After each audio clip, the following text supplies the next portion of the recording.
Hey everybody, it's Leonie here from Wcki and welcome to our Gingham Blanket project. As you can see, I've got my three colors all lined up here. I've got light grey, duck egg and white. All this is from the range of family knit yarns from L, and they are all double knit. The yarn specifies that we use a 4mm crochet hook, which is what I have here. Now bear in mind that once you start your crocheting and you feel that your work is too stiff or too tight, you can always just change your hook that you're using to maybe to a 4.5 or even a 5mm, but always just test it first. But I used a 4mm as specified by the label. When making the gingham blanket, you're going to have a main color plus two supporting rolls. So this will be our main actor, and then we'll have the grey and the white to support our duck egg.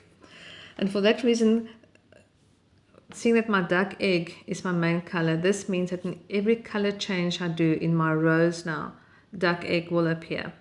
So if you look at your kit, and in the wool that you've received, whichever color you have, which is in the majority, that will be your main color.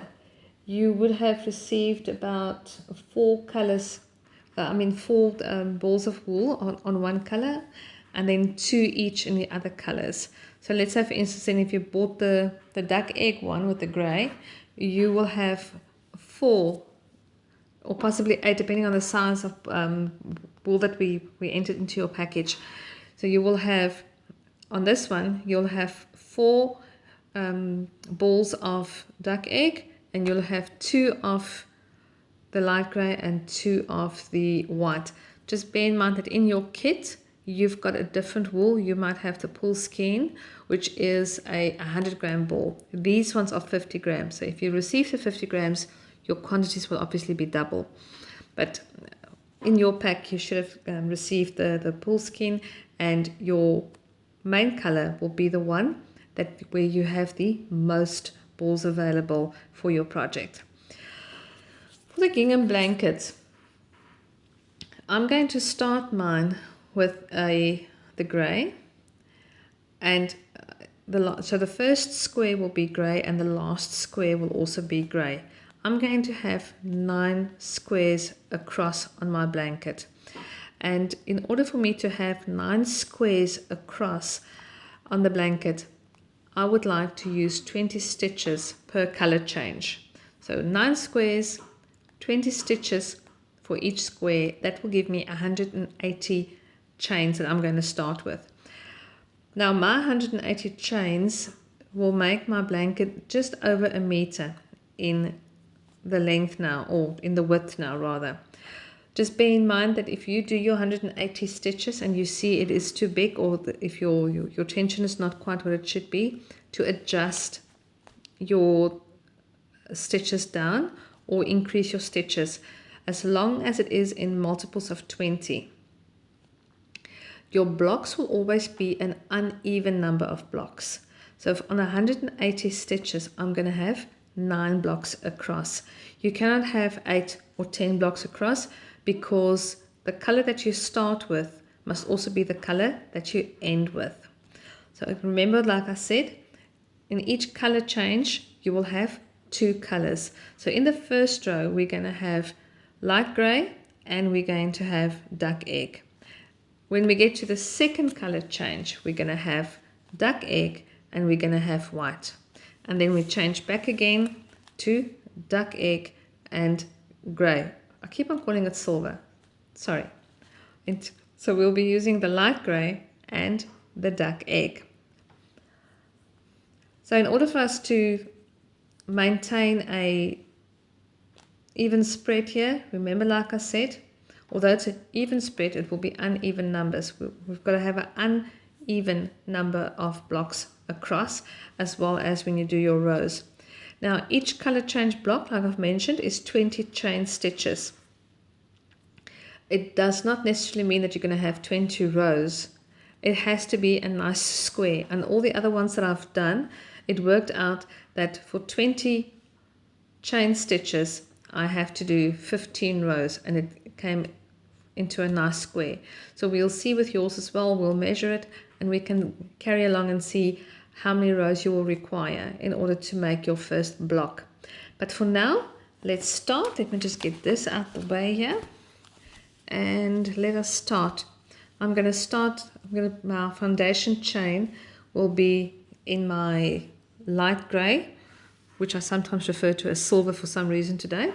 But I'm going to start with my light grey, and I'm going to start off with a slip knot. Now, it's always the best way to start with a slip knot. If you don't know how to make a slip knot, just take your yarn and over your finger like this.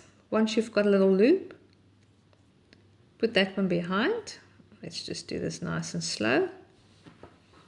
Take your crochet hook and put it in like that. Take both ends and you can just pull it. And let's just pull it tight. I don't like a tail that is too long, so I try to keep it short, but also not too short. But there we go. It's nice and snug now. Remember not to make it too tight, because we are going to work into that circle now. See, we've made a little circle. Let's just do that. There's a little circle, or our slip knot. So don't make it too tight. What you would like to do now is to make a first chain. Now I like to wind the wool around my finger like that, and then over my index finger. Find whichever position is comfortable for you. And when I hold the crochet hook, I tend to, see that little knob that we've got there? I tend to put my thumb on that. It is quite comfortable, but again, find whatever is comfortable for you.